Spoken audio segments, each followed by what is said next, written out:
Kaua e tere rawa I runga I ngā huarahi me āta haere ke. Koe rā te whakatūpato a tētahi whānau no te teko, whaimuri ho I te matenga o Shane Hohepa I te ara o Galatia. I muri a Hohepa I te waka ko tōna tuakana te kai hautu. No te tītahatanga mai o te waka ka taka a Hohepa ki te huarahi, kātahi ka tukia e tētahi atu waka. Kei te teko a ngā hui a Wade. E hara a Eric rāua ko Mere Moses I te tau hau ki te ringakaha o Aitua I te huarahi o Galatia. I Aitua tā rāua tamāhine ki konei. Kua pairei nai nei, kua tau. Engari I te wai mate o mate pōrangi kia hau.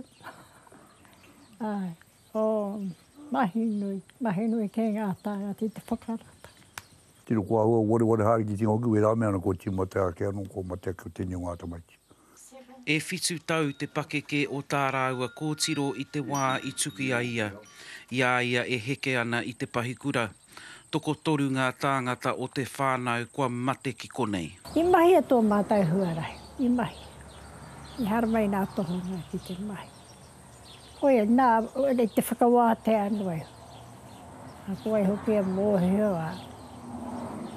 Ka tau mai anō tēnei mea I te ue nei tau. Ko e nei anake ngā tohu I Aitua a Shane Hohepa I runga I te huarahi nei. I te rā nei ko tahi anake te tāne e tiro ana I te huarahi, he ruarua noai ho ngā waka. Inanahi nei ko Shane Hohepa tērā I muri o te waka, ko tōna tuakana te traiwa, I tītaha te waka ka whiua a Shane ki te rori, ko te rongo kōrero, whai muri mai a rāua tētahi waka, ka tuki taua waka I āia. Ko tēnei te huarahi o Galatia, te wāhi I mate ai a Shane Hohepa.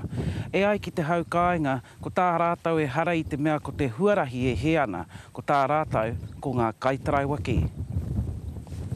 Ko te hare terepe o te waka. Ko tā rāua mea ta taraiwa me tika ki runga I ngā rori. Koe rā tamariki nono, tino nā hua nono I kia rātau no I tau wana pāko, wana mātua. Ka repene we te ngā tamariki nei kai nunga kei te rori haere re ana. Kai te haere tonu ngā rangahau a ngā prihimana, hei te ahi nei ka tai atu te tūpāpaku o Shane Hohepa ki te marae o tūteao I te teko. Ngā hui a Wade, te kariri.